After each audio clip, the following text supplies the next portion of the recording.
नमस्कार, आप देख रहे हैं राष्ट्र की बात। आपके साथ में हूं मानक गुप्ता। बीजेपी बार बार कांग्रेस पर मुस्लिम लीग के साथ होने का आरोप लगा रही है, मुस्लिम लीग की विचारधारा अपनाने का आरोप लगा रही है। प्रधानमंत्री तक इस तरह का आरोप राहुल गांधी और जेपी नड्डा भी राहुल गांधी और कांग्रेस पर लगा चुके हैं। लेकिन केंद्रीय मंत्री स्मृति ईरानी ने एक कदम आगे जाकर राहुल गांधी के पर और गंभीर आरोप लगा दिया। क्या है वो आरोप, थोड़ी देर में बताएंगे। पहले प्रशांत किशोर की एक दिलचस्प भविष्यवाणी। प्रशांत किशोर अपने जमाने के जाने माने चुनाव विशेषज्ञ, चुनाव एक्सपर्ट, अब कह रहे हैं, राजनीति में उतर चुके हैं, अब कह रहे हैं राहुल गांधी को बार बार हार के बाद ब्रेक ले लेना चाहिए। लेकिन उसके साथ ही उन्होंने बीजेपी के लिए भी एक भविष्यवाणी कर दी है। बीजेपी जो दावा कर रही है 370 सीटें जीतेंगे, 400 एनडीए पार, 400 पार एनडीए जाएगा, प्रशांत किशोर कह रहे हैं कि 370 बीजेपी के लिए मुश्किल है। फिर प्रशांत किशोर लेकिन आगे यह जरूर कहते हैं कि दक्षिण और पूर्वी भारत में बीजेपी को बढ़त मिलने वाली है, इसमें कोई शक नहीं है। तेलंगाना में बीजेपी पहले या दूसरे नंबर पर आ जाएगी। निश्चित रूप से ओडिशा में बीजेपी नंबर 1 पार्टी बनने वाली है और पश्चिम बंगाल में भी पहले नंबर पर आ सकती है भारतीय जनता पार्टी।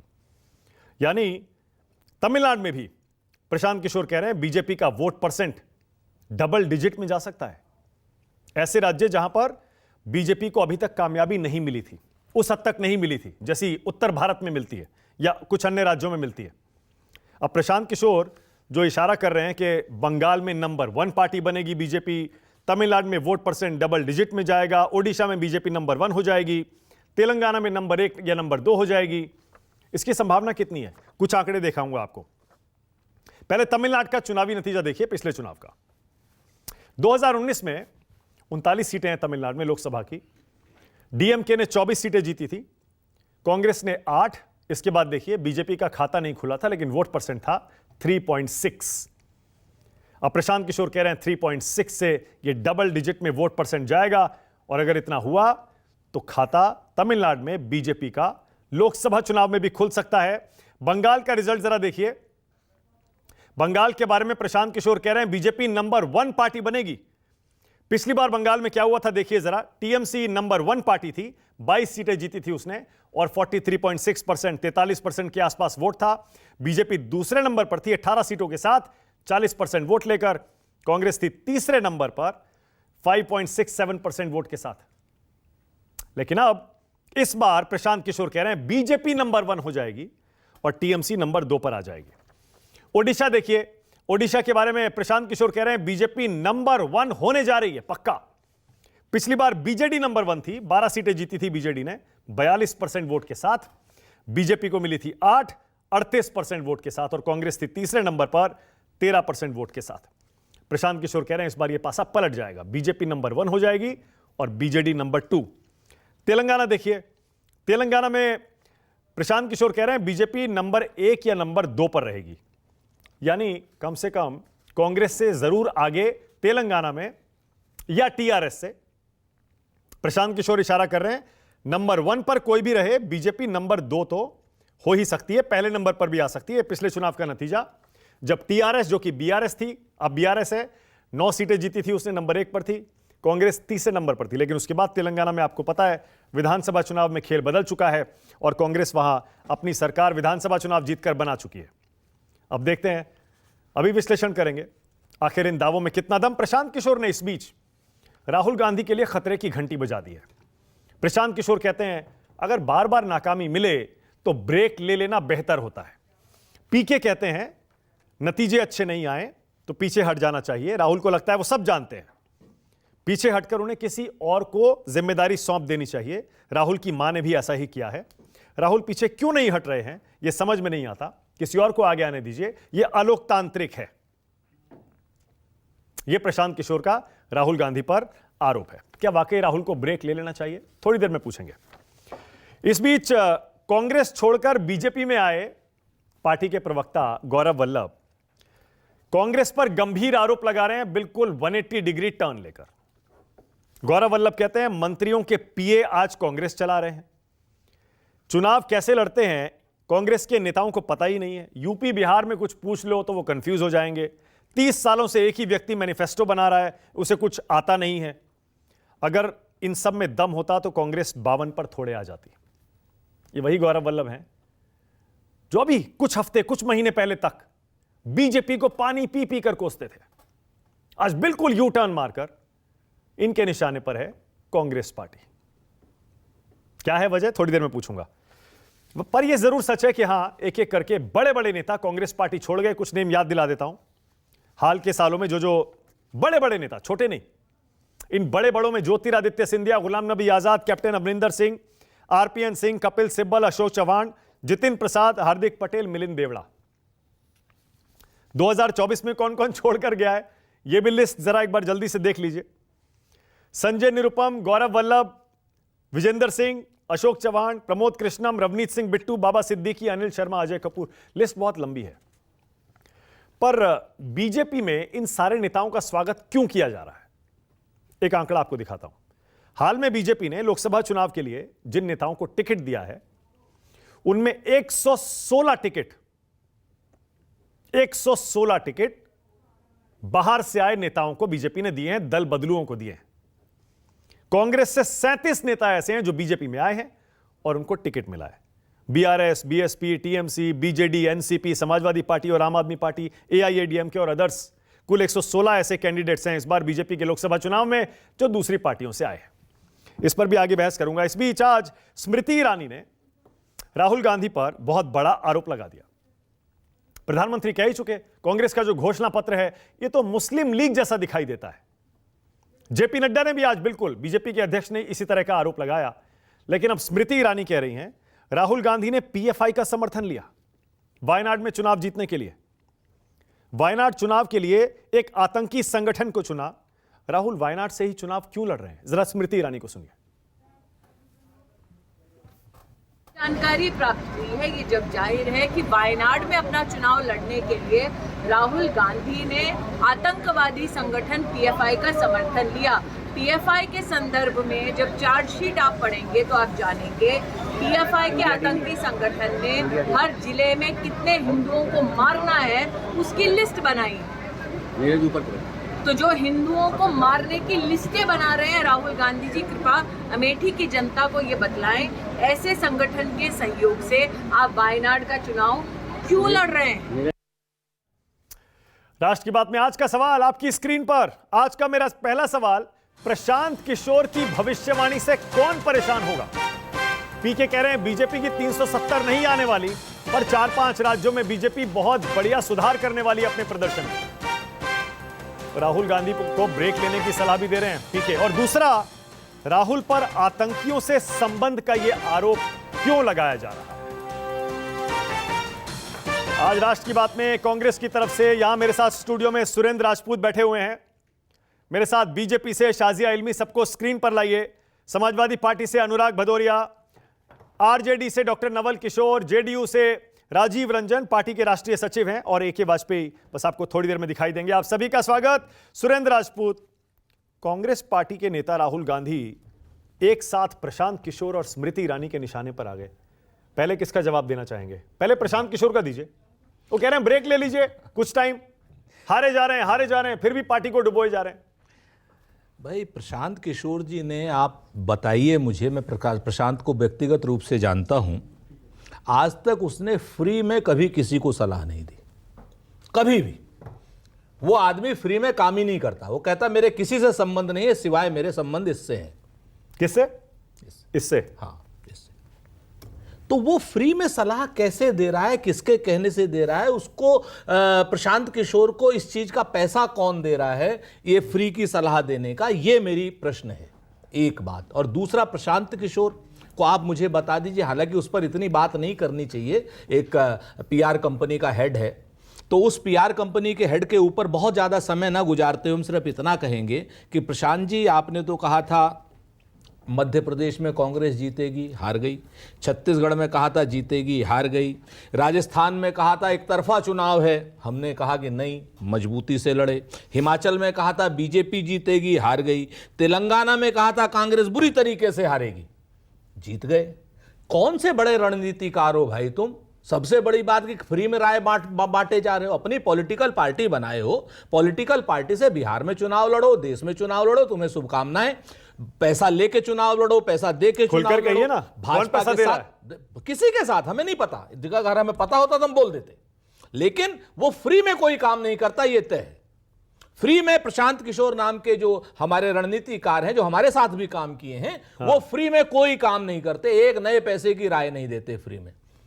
2017 में तो हमारे भी रणनीतिकार थे ना। और क्या, हमारी आप तो उनको उपाध्यक्ष बनाने वाले थे। हमारी खाट बिछाई भी और हमारी खाट लुटवाई भी उसने, आपको बताया। खाट भी उसने लुटवाई हमारी। तो अब उस आदमी के ऊपर इतना ज्यादा आप लोग बहस कर रहे हो, हम तो आश्चर्य में हैं। अरे भैया, वो इतना बड़ा रणनीतिकार होता, 2 साल से सुराज यात्रा कर रहा है, काहे नहीं चुनाव लड़ लेता है भाई? 40 की 40 सीटों पर बिहार में कौन रोक रहा है उसको?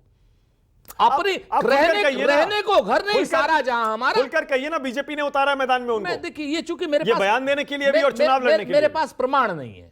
मैं ये देखिए, आप तो ऐसे कह रहे हैं, आज तक जितने आरोप लगाए हैं सबके प्रमाण लेकर घूमते हैं। हाँ, अगर हमारे पास किसी चीज की जानकारी होती है। हाँ, एक चीज तय है कि वो शख्स जो है हमारे यहां आए थे, हमारी पार्टी और हमारे संगठन पे चाहते थे कब्जा करें। हमने मना किया कि भैया आप रणनीतिकार हो, एज ए कंसल्टेंट रहो। नहीं माने, हमारी नहीं चल पाई, उनकी नहीं बनी, वो अपना चले गए। उपाध्यक्ष बनना हमारे मन में नहीं, वो संगठन में आना चाहते थे, फ्री हैंड चाह रहे थे। बहुत ज्यादा चीजें हम नहीं वो कह सकते, क्योंकि देखिए आदमी की मर्यादाएं। तो उनके मुद्दे पर आइए। प्रशांत किशोर पर तो आपने बहुत बोल लिया, गलत क्या कह रहे हैं वो? क्या राहुल गांधी के बारे में, अगर बार बार कोई हारे, बार बार कोई हारे, तो ब्रेक क्यों नहीं ले ले? राहुल गांधी जी अध्यक्ष थे पिछली बार 2019 में, तो हम लोग 2018 में मध्य प्रदेश जीते थे, छत्तीसगढ़ जीते थे, राजस्थान जीते थे। तब तो किसी ने नहीं कहा उन्हें अंतर्राष्ट्रीय अध्यक्ष बना दो या भाजपा का भी अध्यक्ष बना लो भाई। आप हमको बताओ। राहुल गांधी 4000 किलोमीटर की यात्रा आज से पहले 500 साल पहले हमारे शंकराचार्य जी किए थे। महामहिम शंकराचार्य जी हमारे जो थे पूज्य, उन्होंने 4000 किलोमीटर की यात्रा की थी। पूरे पिछले 500 साल में आप बता दो, बीजेपी के नेता ने तो 40 किलोमीटर की भी यात्रा की। पार्टी का भला तो नहीं हो रहा ना? क्यों नहीं हो रहा है? तेलंगाना हम नहीं जीते, कर्नाटक हम नहीं जीते, हम लोग क्या जो है हिमाचल नहीं जीते, और मध्य प्रदेश, राजस्थान, छत्तीसगढ़ जो हारे। मध्य प्रदेश, राजस्थान, छत्तीसगढ़ हारे, लेकिन एक तरफा नहीं। वो खड़गे जी की जिम्मेदारी नहीं, बिल्कुल नहीं, सबकी सामूहिक है। लेकिन ना हमारी वोट परसेंटेज कम हुई, ना हमारा नेतृत्व कहीं कमजोर हुआ।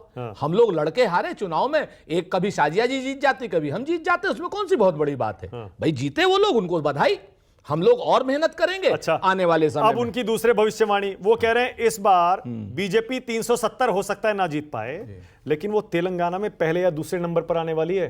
तेलंगाना में आपने अभी सरकार बनाई है, आपके लिए तो खतरे की घंटी होनी चाहिए। तो अब वो ब्रह्मा विष्णु महेश हो गए हो तो बात अलग है। हम तो कह ही रहे हैं कि तेलंगाना में तो उन्होंने कहा था बीआरएस जीतेगी, आधिकारिक बयान था उनका। तो अब ऐसे ओडिशा में वो कह रहे हैं नंबर 1 होने वाली है बीजेपी। अब ओडिशा में वो नंबर 1 हो जाए, चाहे नंबर 2 हो जाए, आप तीसरे पर थे, आप वहीं रहेंगे। सुन लीजिए, उड़ीसा में तो बीजू जनता दल और भारतीय जनता पार्टी मिलकर के कांग्रेस के खिलाफ चुनाव लड़ रहे हैं। एक पक्ष भाजपा और बीजेडी है और दूसरा पक्ष कांग्रेस। बिल्कुल सही कह रहे हैं आप। और गठबंधन था उनका, वो हो नहीं पाया। सुन लीजिए, बहुत स्पष्ट है, और इस बात से उड़ीसा की जनता नाराज है। चुनाव तो हमें उड़ीसा में हम जीत ही रहे हैं। अजय कुमार जी से मेरी भी बात हुई थी, हमारे प्रभारी हैं। उन्होंने स्पष्ट कहा था कि क्लीन स्वीप। आप बताइए, हमारे नेता इतने बड़े बड़े, गिरधर गोमांग हमारे यहां वापस आ गए, किसी ने कोई बात नहीं चलाई। शर्मा जी आ गए, किसी ने कोई बात नहीं चलाई। हमारे यहां से गौरव बल्लभ टाइप का एक आदमी, एक प्रवक्ता जो हमारे जैसा था, वो चला गया न्यूज पे न्यूज, न्यूज पे न्यूज, न्यूज पे न्यूज। आप बताओ, पश्चिम बंगाल में बीजेपी नंबर 1 होने वाली है। प्रशांत किशोर बोल रहे हैं बंगाल में अगर पासा पलट गया, बीजेपी नंबर 1 हो गई, जो हो भी सकती है। पिछली बार का रिजल्ट मैंने अभी दिखाया आपको, देख लीजिए आप। मैं इसमें सिर्फ एक बात, 40% वोट बीजेपी। मैं बिल्कुल एक बात कह रहा हूं, हो सकता है ममता बनर्जी का कुछ पैसा वैसा बकाया हो उनका, वो हो सकता है कि भाई उनकी कंसल्टेंसी फीस न दी हो उनकी। इस वजह से हमें लग रहा है कि कहीं ना कहीं वो कुछ नाराज हैं वहां पर, चूंकि उन्होंने ममता बनर्जी को चुनाव लड़ाया था, और ममता बनर्जी को चुनाव लड़ा करके जब उन्होंने वो किया था, तो उनका शायद हो सकता है कंसल्टेंसी का पैसा ना मिला हो, तो इसलिए ऐसा बोल रहे हैं। वो बात मेरी समझ में नहीं आ रहा कि प्रशांत किशोर से कोई आदमी ये क्यों नहीं पूछता कि तमिलनाडु, सुनिए, तमिलनाडु में बीजेपी डबल डिजिट में जाएगी। सर प्रशांत किशोर से कोई आदमी ये नहीं पूछता कि ए भैया तुम इतना सा बड़ा बड़ा बात कर रहे हो, अपनी पार्टी लगाए हो स्वराज पार्टी, 40 सीटें बिहार में काहे नहीं लड़ते हो, पूरे देश में 543 काहे नहीं लड़ते हो? बातें बड़ी बड़ी कहते हैं पैसे नहीं है हमारे पास। अच्छा पैसे नहीं, एक मिनट, क्या आप कह रहे हैं पैसा मिल रहा है, वो कह रहे हैं पैसे ही नहीं है हमारे पास चुनाव लड़ने यही के। बात हो गई। उसकी कंपनी का आप रिकॉर्ड उठाओ, 700 करोड़ से ऊपर है, और एक आदमी को चुनाव लड़ने के लिए चुनाव आयोग कहता है 95 लाख से 1 करोड़। 700 प्रत्याशियों को लड़ा सकता है वो।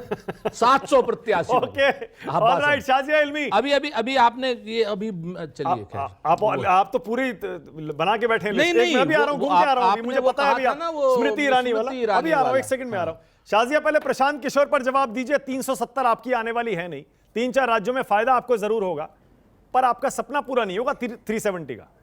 देखिए प्रशांत, मानक जी नमस्कार, आदाब आप सबको। सबसे पहले तो मैं कहना चाहूंगी कि पता नहीं फ्री में खाट इनकी बिछाई है या हटाई है प्रशांत किशोर जी ने, लेकिन सबसे बड़ा सवाल ये है कि राहुल गांधी फ्री में या कितने में अपनी ही पार्टी के लुटिया डुबो रहे हैं। मुझे तो ये जानना है क्या इसके लिए उन्होंने किसी से कुछ लिया है या फ्री में फोकट में ही काम कर रहे हैं। सोच रहे भी महात्मा गांधी भी चाहते थे कम से कम मैं महात्मा गांधी जी के नक्शे कदम चलूं और ख़त्म ही कर दूं पार्टी को, एक एनजीओ ही बना दूं, लोक सेवा संघ जिसका नाम लिया था। और दूसरी ज़रूरी बात, अब आप देखिए हमने सुनी इतनी बातें, बजाय उन पर गौर करने के कि उनमें क्या सच हो सकता है। कि कहते ना अंग्रेजी में एलिफेंट इन द रूम। अब सब जानते हैं, सिर्फ कांग्रेसी ही नहीं दुनिया के लोग जानते हैं कि कांग्रेस के कमरे में जो वॉर रूम है एक बहुत बड़ा हाथी है, पर आप सब देख रहे हैं लेकिन कोई बोल नहीं पा रहा।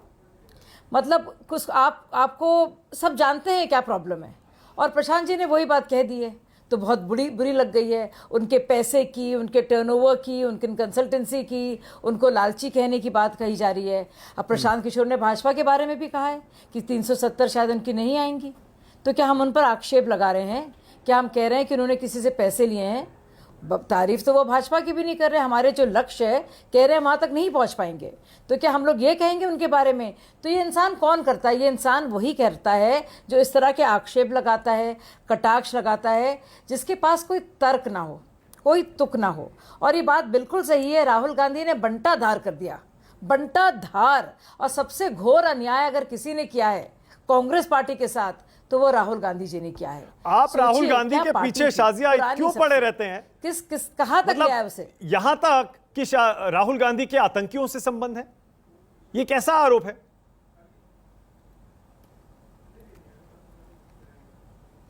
आप बताइए पीएफआई की क्या पृष्ठभूमि है? एसडीपीआई किस पार्टी का पॉलिटिकल आउटफिट है? एसडीपीआई से किसने हाथ मिलाया है? आप ये बताइए। केरल में क्या हो रहा है आपको याद है? लगातार एक बार श्रृंखलावार अगर आप देखेंगे, जिसने भी, चाहे वो शर्जील इमाम हो, चाहे वो कन्हैया हो, सबकी फिक्र करने वाला और पूरे टुकड़े टुकड़े गैंग के साथ खड़े होने वाला कौन शख्स है? राहुल गांधी तो बड़े फैन है कन्हैया कुमार के, कम से कम थे उस वक्त पे। उसके बाद उन्होंने भी कई पार्टियां बदली, इधर से उधर वो भागे। अब आप खुद सोचिए इस बात को। ओके, सुरेंद्र राजपूत जवाब दे रहे हैं, आपका बेताब है जवाब देने को बल्कि। और सुरेंद्र भाई क्या ये सच नहीं है? जेपी नड्डा भी कह रहे हैं, नेशनल कॉन्फ्रेंस ने भी हाथ मिलाया है। जेपी नड्डा यहां तक कह रहे हैं जब राहुल गांधी वायनाड जाते हैं नॉमिनेशन भरने के लिए, अपनी पार्टी का झंडा नहीं लगाते हैं, तिरंगा नहीं लगाते हैं वहां पर, देखिए पीएफआई के डर से। स्मृति ईरानी की अगर हैसियत है, हिम्मत है और हौसला है तो हमारे आतंकवादियों से संबंधों का प्रमाण दे, और नहीं तो उस महिला को हम समय आने पर जेल भेजेंगे, पूरी तरीके से जेल भेजेंगे। समय बदलेगा और वो जेल जाएंगी, या तो वो पुख्ता प्रमाण दे। पहली बात जो पीएफआई की उन्होंने बात करी, पीएफआई एक बैंड आतंकी संगठन है, उसका किसी भी राजनीतिक पार्टी से, हम तो बल्कि इवन हम आरोप लगा सकते हैं भारतीय जनता पार्टी के ऊपर, लेकिन नहीं लगाएंगे, क्योंकि पीएफआई को इन्होंने 2014 से लेकर के 2022 तक पाला पोसा और बड़ा किया, और सुप्रीम कोर्ट में कहा कि नहीं, इनके खिलाफ हम कोई काम नहीं करेंगे, कोई बात नहीं करेंगे, क्योंकि यह सांस्कृतिक संगठन है, ये सुप्रीम कोर्ट में इनका भारतीय जनता पार्टी का हलफनामा है, लेकिन उसके बाद भी चूंकि देशद्रोही संगठन है वो उसको बैन किया गया है। हम बिल्कुल नहीं कहने वाले आपने बहुत टाइम दिया है। नंबर दो, नंबर दो, हम जिम्मेवारी से कहते हैं और शाजिया इल्मी से हम चुनौती देकर के कहते हैं, या तो शाजिया इल्मी हमारे एसडीपीआई से हमने समझौता किया है या हमने कोई सपोर्ट लिया है उसका प्रमाण दें, चाहे वो अपने आप प्रमाण दें और चाहे अपने चचा से प्रमाण लेकर के आए। क्या नाम वो जो आरिफ मोहम्मद खान बैठा हुआ जो इनको बता रहा है, झूठ बता रहा है,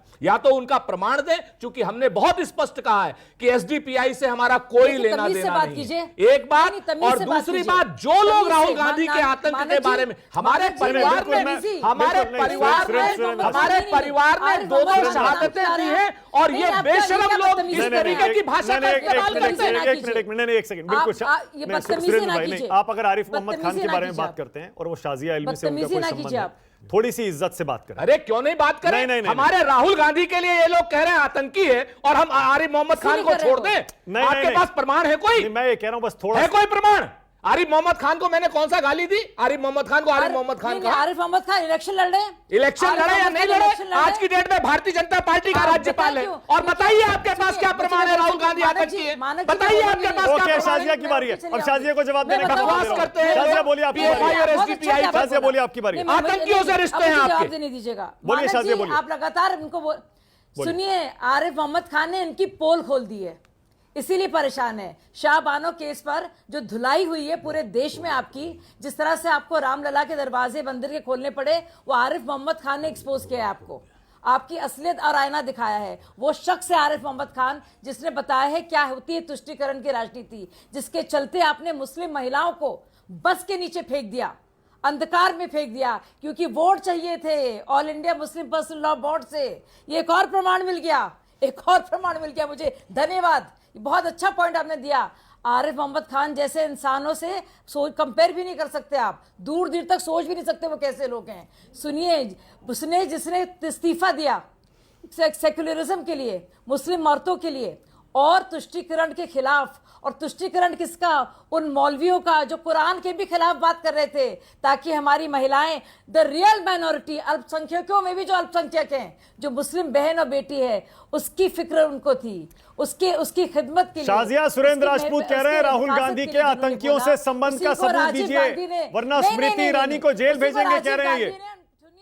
राजीव गांधी ने उनको ठंडन नहीं बोल, खत्म करूंगी मैं बात को। राजीव गांधी ने ठंडन गोपाल उनका किया और ठंडन गोपाल राजीव गांधी और राहुल गांधी और कांग्रेस का हो गया।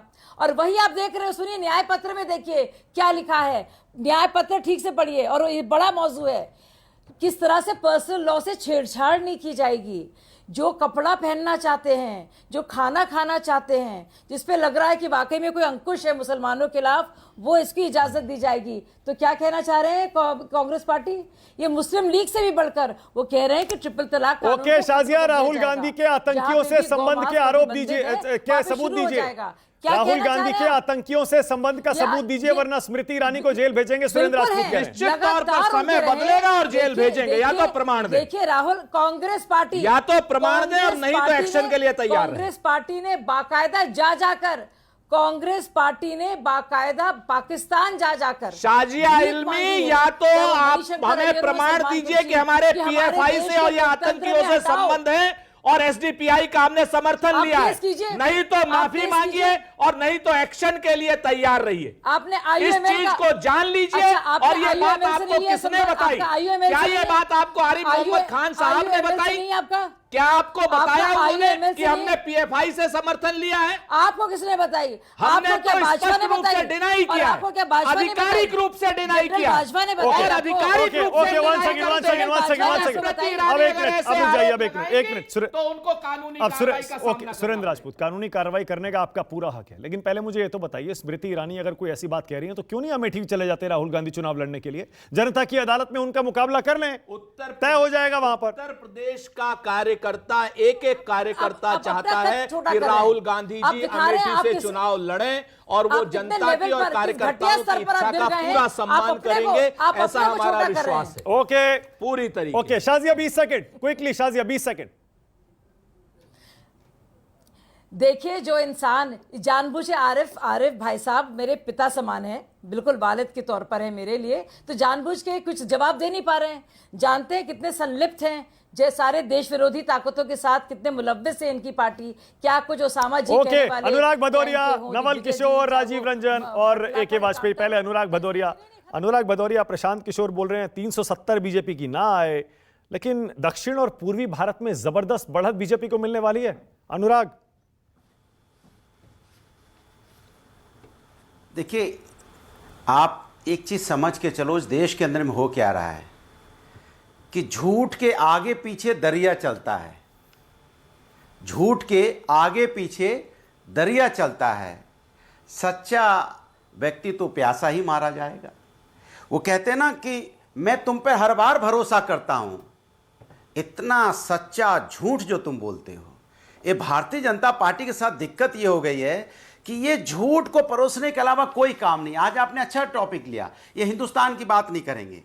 आज देश के अंदर में 2014 में उन्नति कर रहा है देश। कैसे उन्नति कर रहा हूं मैं बता रहा हूं आपको। 2014 में यहां पे बिलियनियर होते थे 100, अब 2024 में बिलियनियर बढ़ के हो गए 186। देश उन्नति कर रहा है और 72 करोड़ लोग हैं इस देश के अंदर में जो मात्र 71,000 सालाना कमाते होंगे, इससे ज्यादा नहीं।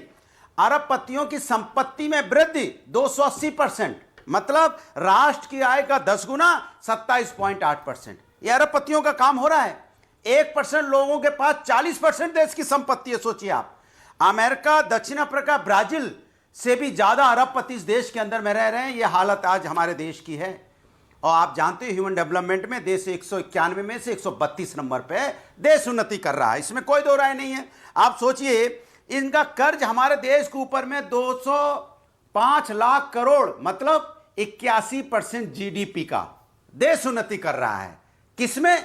रईसों को रईस बनाने में, रईसों की इनकम बढ़ाने में, रईसों को देश वर्ल्ड में नंबर 2 नंबर 1 बनाने में। लेकिन गरीब, किसान, मजदूर, युवा, छात्र, महिलाएं, उनके पास कुछ नहीं है। उनको देने के लिए इनके पास कुछ नहीं है। तो प्रशांत किशोर क्यों कह रहे हैं बीजेपी जीतने वाली है चुनाव? किसकी कर रहे हैं? प्रशांत किशोर, सुन लीजिए, सुनिए, उनकी चर्चा नहीं कर रहे हैं। चर्चा किसकी कर रहे हैं? प्रशांत किशोर ने क्या बोल दिया, स्मृति ईरानी ने क्या बोल दिया। जो जनता बोल रही है, चिल्ला चिल्ला के बोल रही है, गांव गांव में बोल रही है, उस पे बीजेपी क्यों नहीं बोलती? भाई, जनता ने बीजेपी को चुना था, जनतंत्र ने बीजेपी को चुना था। जनता ने भारतीय जनता पार्टी को सत्ता में लेके आई थी कि मेरे मुद्दों की बात करेगी, मेरे हक की बात करेगी। लेकिन जनता के हक की तो बात नहीं हो रही है। कोई भी आप प्रशांत किशोर को आप हल्के में क्यों लेते हैं? अगर यही प्रशांत किशोर कहते हैं बीजेपी हार रही है, तो आप कहते हैं देखिए प्रशांत किशोर ने भी कह दिया। अब वो कह रहे हैं जीत रही है, तो आप कह रहे हैं प्रशांत किशोर पर बात मत करिए। कोई नहीं कहता, कोई नहीं कहता, कोई नहीं कहता। प्रशांत किशोर को सीरियस लेता कौन है बीजेपी के अलावा? प्रशांत किशोर को कौन सी, जनता तो सीरियस ले नहीं रही है, जनता तो सीरियस ले नहीं रही है। बीजेपी के अलावा सीरियस लेता कौन है? और है कौन प्रशांत किशोर? चुनाव जितवाए हैं, चाहे कैप्टन अमरिंदर सिंह को पंजाब दिया हो या पश्चिम बंगाल दिया हो, क्या बात कर रहे हैं? क्या बात? सुनिए सुनिए अनुराग जी, इतने आप खिसियाए हुए हैं, इतने आप परेशान हाल नजर आ रहे हैं। अच्छा, जो सकपकाया होगा इंसान ना, वही। अरे मैं आपके बीच में बोल रहा ही नहीं, आप क्यों बोलने लगे भाई? आप प्रशांत किशोर वो गरीबी रेखा से ऊपर गए पहली बार। 50 करोड़ देश के लोगों के पास जनधन योजना के तहत। अरे सुन तो लीजिए, मेरी बात नहीं सुन लीजिए यार। अरे इनको चुप कराइए। मैं बोलिए। देखो मानक जी, ऐसे कैसे चलेगा? मैं बोलिए बोलूंगा फिर चिल्लाने लगेंगी। मैंने कहा प्रशांत किशोर के, मैं कह रहा हूं उस व्यक्ति के बारे में बीजेपी को इतना दर्द क्यों हो रहा है भाई? मैंने बोलना शुरू किया, प्रशांत किशोर का नाम लेते ही बीजेपी पर वक्ता कूद पड़े। ये क्या बात है भाई? हम तो नहीं कह रहे, हम नहीं जानते भाई, हम ऐसा कोई नेता जानते नहीं, हमने सुना नहीं कौन नेता है ये, क्या करते मुझे ये भी नहीं पता है, कहां रहते मुझे ये भी नहीं पता है। कभी कभी देखा है कि भाई आप जैसे लोग उनका इंटरव्यू ले लेते हैं, क्यों लेते हैं मुझे ये भी नहीं पता। क्या उन्होंने योगदान दिया देश में ये भी नहीं पता, समाज के प्रति उनका कंट्रीब्यूशन ये भी नहीं पता। लेकिन भारतीय जनता पार्टी के सुविधा अनुसार कोई बात कह दी है तो भारतीय जनता पार्टी को अच्छा लग रहा है। लगता होगा मुझे उससे कोई लेना देना नहीं है। सवाल ये नहीं है, सवाल है कि भारतीय जनता पार्टी के नेता क्यों नहीं बात करते इस देश की मूल समस्याओं पर। देश की मूल समस्या पे चर्चा होनी चाहिए कि नहीं होनी चाहिए? और यही भारतीय जनता पार्टी के नेता मंच पे बोलते हैं। क्या सोचिए, मंच पे क्या बोलते हैं?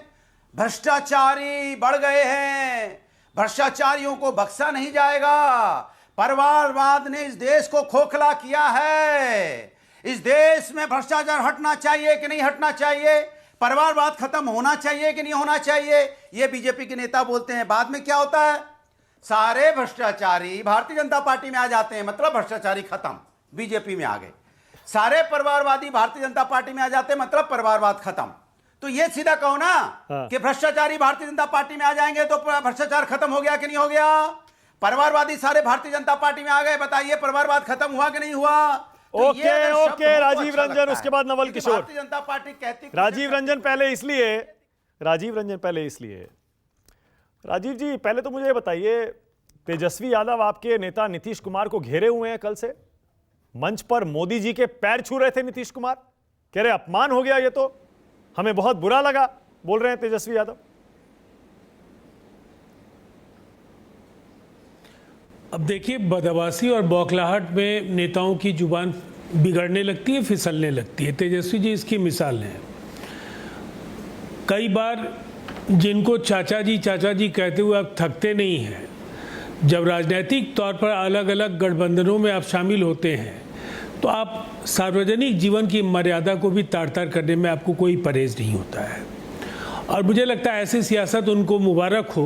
बिहार की जनता नीतीश कुमार जी को पिछले 20 वर्षों का जो उनका बतौर मुख्यमंत्री कार्यकाल है और जो 50 वर्षों के सार्वजनिक जीवन के दौरान जो उन्होंने मानदंड रचे हैं उससे परिचित है। और इस तरह के विश्व भवन का, इस तरह के मर्यादा के विपरीत जो बयान है उनको जनता समझती है, बहुत तवज्जो नहीं देने जा रही है जनता। बुनियादी सवाल ये है कि बिहार की 40 सीटों पर आरजेडी को जिस तरह से ऐसे लोगों से हाथ मिलाना पड़ रहा है जिनकी वक़्त एक विधानसभा क्षेत्र जीतने की नहीं है, उन्हें 3-3 लोकसभा की सीटें, और पूरी पार्टी के अंदर मायूसी का भाव है। उन्हें ये पता है कि 40 की 40 सीटों में एकदम सफाई की तरफ महागठबंधन बिहार में बढ़ रहा है और कमोबेश ये हालात पूरे देश के हैं। मैं इलेक्शन स्ट्रैटेजिस्ट के तौर पर प्रशांत किशोर जी ने क्या कहा उसको बहुत तवज्जो नहीं दूंगा, लेकिन मैं एक बात जरूर कहूँगा। देश के प्रधानमंत्री नरेंद्र मोदी जी ने एक लंबी लकीर खींच दी है और एक जो अविश्वसनीय लक्ष्य दिखता है उसके पीछे पूरी पार्टी को उन्होंने लगाया, कार्यक्रम तय किए, ताबड़तोड़ रैलियां हो रही हैं, पूरी पार्टी दिख रही है। दूसरी तरफ विपक्ष मायूस है, बिखरा हुआ है, एक दूसरे के खिलाफ ज्यादातर राज्यों में वो लड़ रहे हैं। तो निसंदेह किशोर पर क्यों नहीं बोलते राजीव जी? की बात आपके नहीं तो साथ रहे हैं वो, लेकिन ये जब ऐसे इग्नोर क्यों कर देते हैं, नजरअंदाज क्यों कर देते हैं प्रशांत किशोर को? आप इतना करीबी रहे आपके, तो वो मुझे अपनी बात अपने तरीके से कहने दीजिए। मुझे ऐसा लगता है कि उन्होंने अपनी बात रखी, हमारे विश्लेषण का आधार दूसरा है।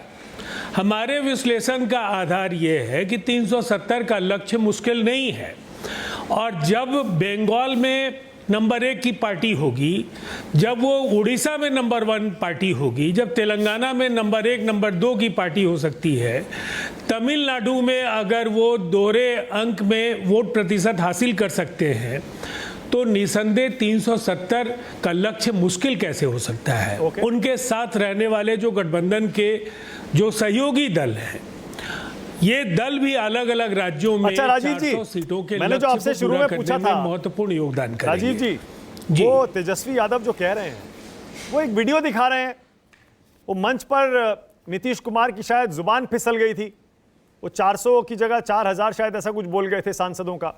उसके बाद हम देख रहे थे कि वो प्रधानमंत्री को पैर पर ऐसा कुछ कर रहे थे, अब वो तेजस्वी जी कह रहे हैं पैर छू रहे थे।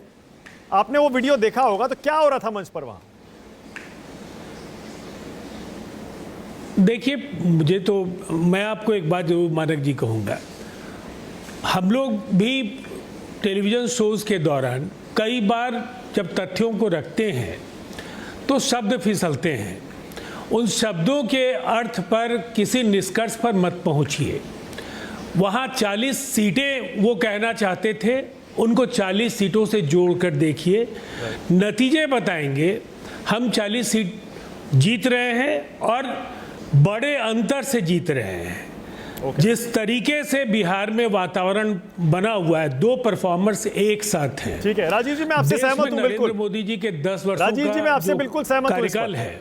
बस मैं इतना जरूर और कहा, जो इतना कह रहा हूं, स्लिप ऑफ टंग सबके साथ होता है, जुबान जी। किसी की भी फिसल सकती है।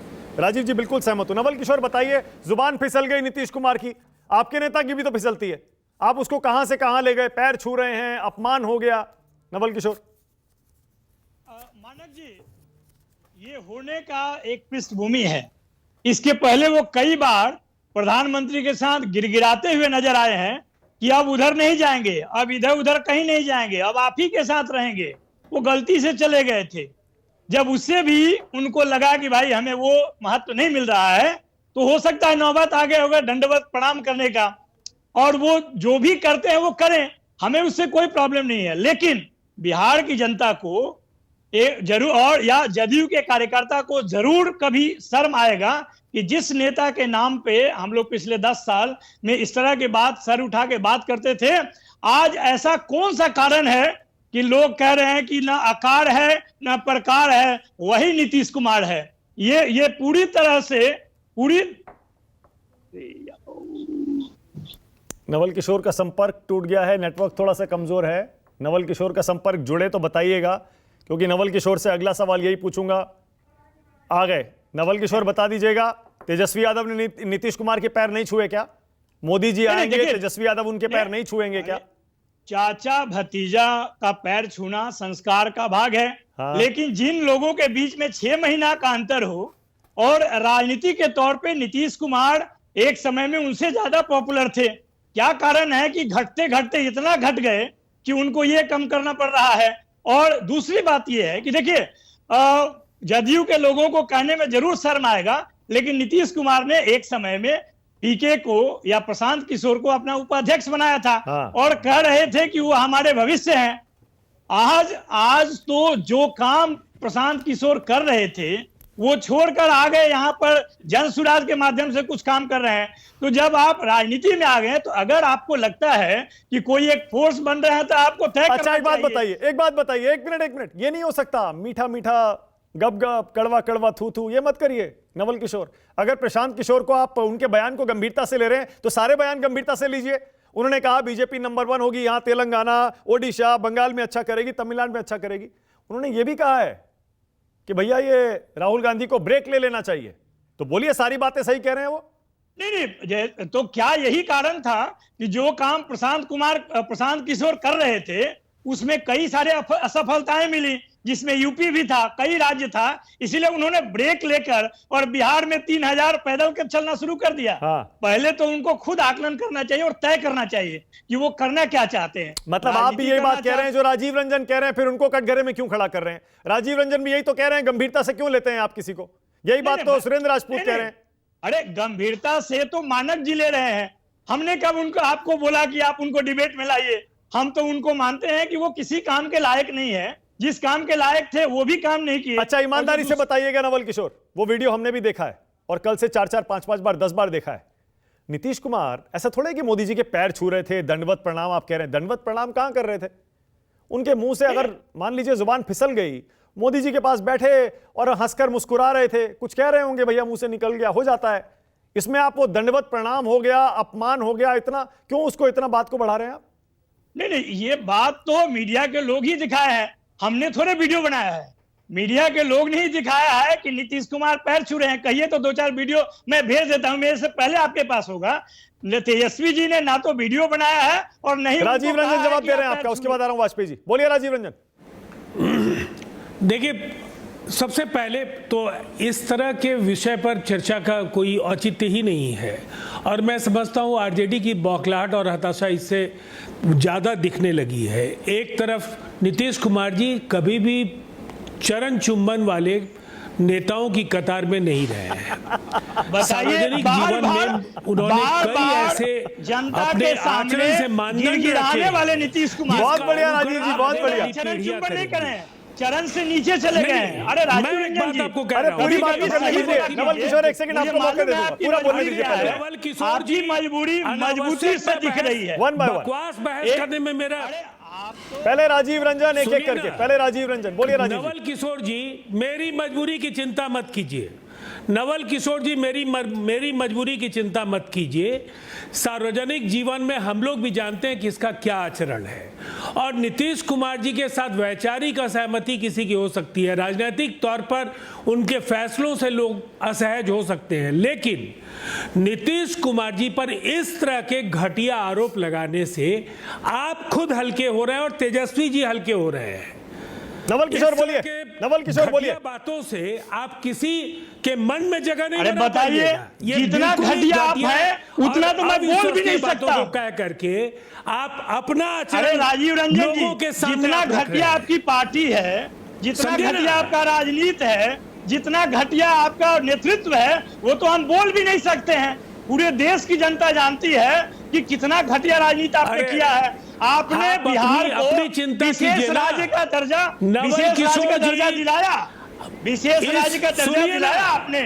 क्या शर्म आती है विशेष बोलने राज्य का में, दर्जा की बात शर्म आती है कीजिएगा, बोलने में। और क्या अरे भी पटना विकास की बात यूनिवर्सिटी कीजिएगा। को सेंट्रल यूनिवर्सिटी बिहार में दिलाया, जो- शर्म अरे आती है उस दौर बोलने में में। तो आप राजनीति में मिट्टी नहीं थे, में हम मिल लोग गए तो कि साथ नहीं मिल मिलकर गए? काम किए। आप ही ने बोला हम था, लोग सब यही लोग प्रधानमंत्री मिलकर ने बोला काम किए, था, और कि जो हमको ये बयान पता नीतीश कुमार ने है कि बिहार सदन में की दिया जनता था, ने किस तरह से माताओं, अच्छा, वो क्या बहनों रुक से जाइए, बहनों रुक को जाइए। अब एक मिनट वाजपेयी जी, वाजपेयी जी, उनको ये एक मालूम मिनट, था क्योंकि कि मैं लोग बहुत हो गया, एक बताइए, मिनट वाजपेयी जी आइए।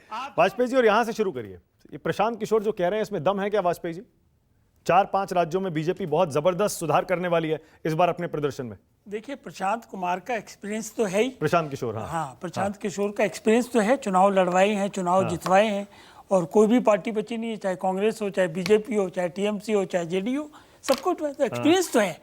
अगर कोई स्टेटमेंट आती है तो उसको थोड़ा गंभीरता से लेना पड़ेगा, क्योंकि उनका तजुर्बा है उस तेलंगाना पर्टिकुलर। में पहले दूसरे नंबर पर पहुंच सकती है बीजेपी? उनका, मैंने कहा ना, उनका तजुर्बे से वो बात कर रहे हैं। आपकी समझ क्या कह रही है? बिल्कुल कर सकती है।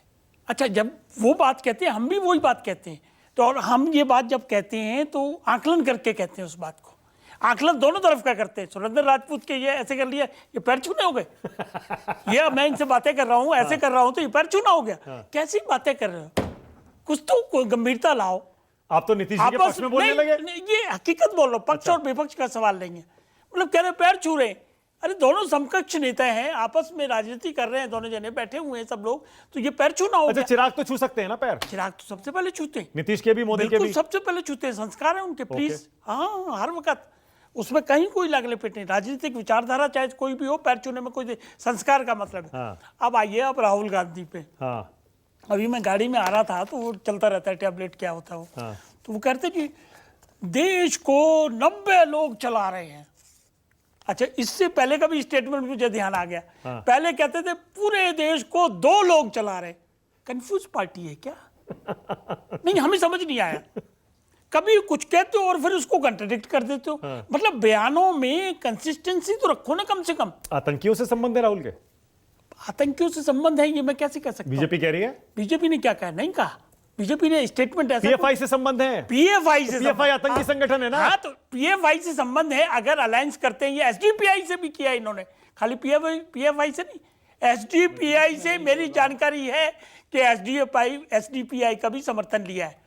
वो तो कह रहे हैं जेल भेजेंगे वाजपेयी जी, अरे, सोच लीजिए, अरे, आपको जेल भेज देंगे। ये इनका मैनिफेस्टो पढ़ो पहले, एक सेकंड, इनका मैनिफेस्टो पढ़ो। मैनिफेस्टो में इन्होंने लिखा है कि डिफेमेशन को डीक्रिमिनलाइजेशन करेंगे। क्या कर रहे हैं आप? भी कंफ्यूज हो क्या?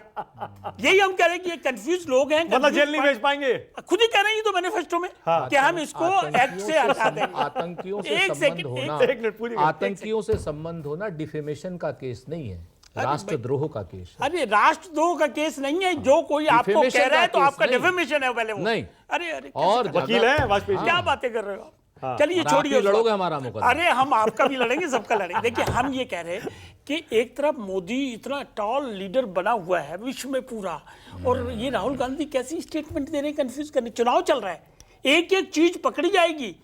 एक लूज बॉल जो फेंकोगे आप, वो हम उसमें सिक्सर मारेंगे, ये तय मान के चलिए आप। तो अच्छा, एक मिनट, अच्छा, तो ऐसे में नीतीश कुमार की जुबान फिसल गई तो तेजस्वी उसको क्यों नहीं पकड़ेंगे, बताइए? क्या पैर छूना? ये पैर छूना है? नहीं, 4000 कुछ 40 से वो 4000 उनकी जुबान फिसल गई, तेजस्वी ने पकड़ लिया। एक सेकंड सुनिए ना, कुछ उम्र का तकाजा होता है प्लीज। कितनी एज हो गई उनकी? अगर जवान फिसल गई तो क्या अपराध हो गया कोई? ऐसे तो नहीं करिए। एक तरफ तो आप कहते हो हम चाचा को सम्मान देंगे, दूसरी तरफ उनको व्यंग करने की कोशिश कर रहे हो, तो ये भी गलत है। अच्छा, बंगाल में नंबर 1 हो जाएगी पार्टी बीजेपी? देखिए बंगाल में काम किया ही इन्होंने। संदेश खाली का देख लीजिए कितना बड़ा इश्यू था, एनआईए पे जो अटैक करते हैं कितना बड़ा इश्यू है।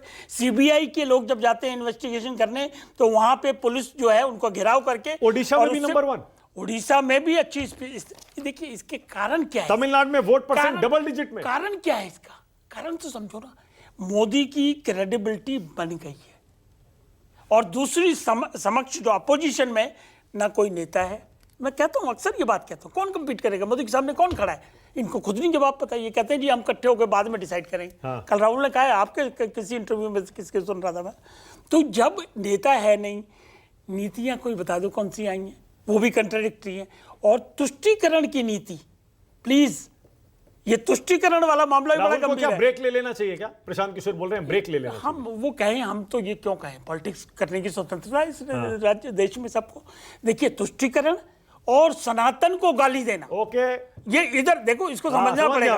आप कहां खेल रहे हैं मैं समझ गया। कोई खेलने का कांग्रेस के नेता जो छोड़ के जा रहे हैं वो खुद कह रहे हैं सनातन विरोधी बयानों से हमारा दम घुट रहा था, इसलिए हमने छोड़ जब दिया। उनके आदमी कह रहे हैं तो हम कहें ना कहें, उसके क्या मतलब? उनके आदमी के कहने का ज्यादा महत्व है। पार्टी छोड़ने के बाद पार्टी छोड़ने और क्या, कितने लोग छोड़ेंगे? पार्टी के अंदर रहते कोई नहीं बोलता, छोड़ने के बाद बोलते हैं। नहीं, पार्टी छोड़ते ही इसी कारण है कि सनातन के विरोधी हो। और 2 महीने में यू टर्न मार लेते सारे मुद्दों पे। कौन से भी मारा?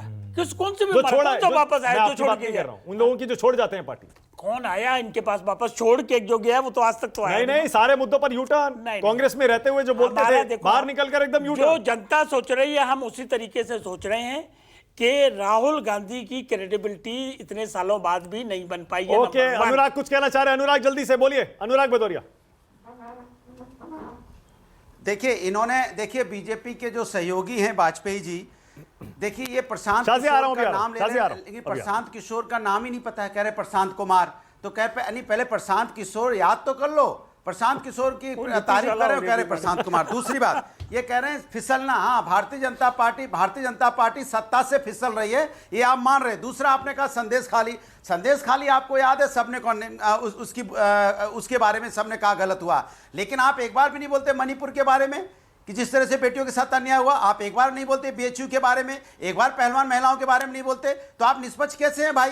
हमको आपको 3 घटना ओके, शाजिया जवाब दे रही है आपका।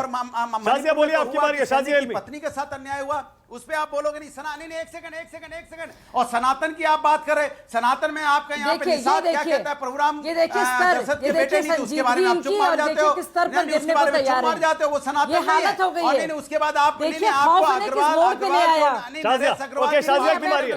मानक जी लगातार बोल रहे हैं, इनके पास कुछ कहने को भी नहीं बेचारे। बोलिए शाजिया, बोलिए। मानक जी मैं कुछ बोल लूं प्लीज।